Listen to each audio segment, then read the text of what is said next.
Biologist in Iowa, and he's measuring what we would call a typical Iowa deer. Wouldn't you say, Tom? Yes, it has one non-typical point on it, but not enough to put it so you'd want to score it as a non-typical buck. The typical points are all points that rise upward off of the main beam. Non-typical points, and there's always a question on what is a non-typical point, and sometimes a difficult call, are any that fork or branch off of the typical points, or branch or fork off the main beam at irregular angles. But this is a non-typical point. It is, as you can see, branching off of a typical point that rises off the main beam. There would have to be probably 12.5 inches of non-typical points to make it considerable or worthwhile enough to be considered as a non-typical rack for that category. Like I say, Tom's using the cable to its most accurate means to measure the main beam measurement.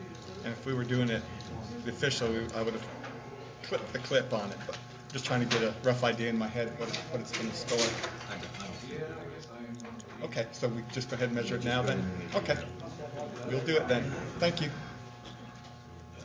The measurements that are typical for a rack are the inside spread, greatest inside spread from the center of the main beams, the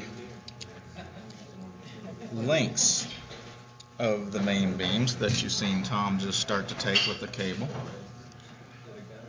the lengths of all of the typical points. In this case, there's 1, 2, 3, 4, 5 typical points on the left, and it looks like about 5 on the right.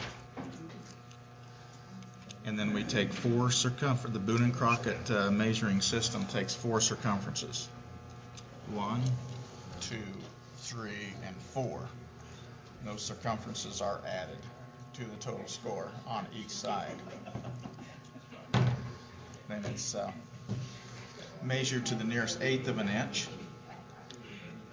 and each inch is equivalent to a point, and that's added together to basically give it a total score.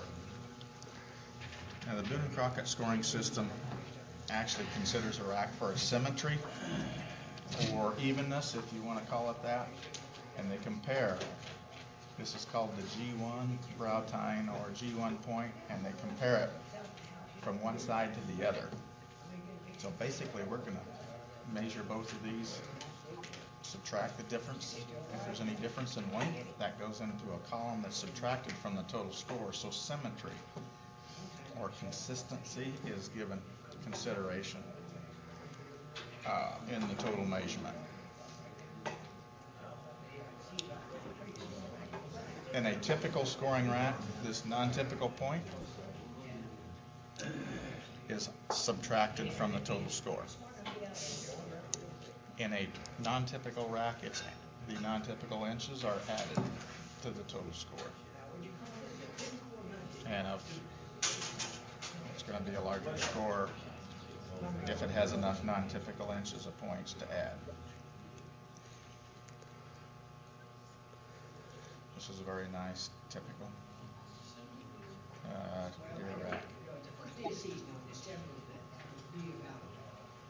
Like I say, Tom's our state deer biologist. Wouldn't you say, Tom, there's some indication from age by the diameters of the beams as you look at a rack? Yeah. As a deer gets older, it's going to put on more and more mass throughout its beam and in its tines. And within an area, within a region, you can, over time, you can use that to roughly judge the maturity of a deer, if it's still a growing deer or if it has reached maturity. And with the mass that this deer's carrying out, I'd say definitely it's a mature animal, wouldn't you agree? Yes, I definitely agree. Yeah. You guesstimate probably 4.5 years or older, wouldn't you? Estimate, Tom? Yeah, at least 4.5. I'd probably feel relatively comfortable going 5.5 and up.